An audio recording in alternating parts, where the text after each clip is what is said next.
Donc aujourd'hui, on va apprendre à calculer l'aire dans un losange.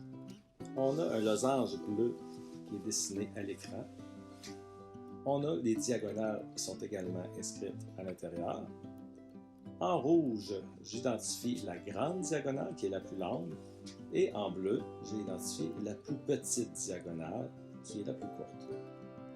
Pour des biens de la cause, on va se donner des valeurs au hasard afin de pouvoir utiliser la formule de l'aire de notre losange en question. Les valeurs que nous allons se donner pour ma grande diagonale, on va se dire qu'elle va mesurer 10 cm. Et ma petite diagonale, on va dire qu'elle mesure 6 cm.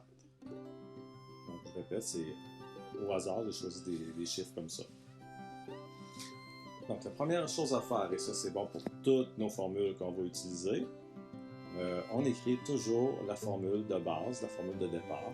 Et pour le losange, c'est la grande diagonale fois la petite diagonale divisée par 2.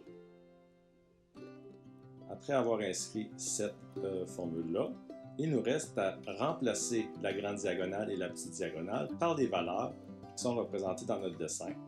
Donc, c'est-à-dire que ma grande diagonale est de 10 cm.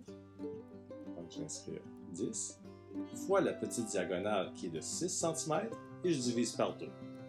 Il me reste simplement à calculer 10 fois 6, qui fait 60, divisé par 2, qui nous donne 30 cm². Donc, les trois étapes, on inscrit notre formule générale, on remplace les chiffres, les lettres par des chiffres, c'est-à-dire, et on fait notre calcul, et on n'oublie surtout pas d'inscrire l'unité d'aire appropriée. Donc, voilà comment on calcule l'aire d'un losange.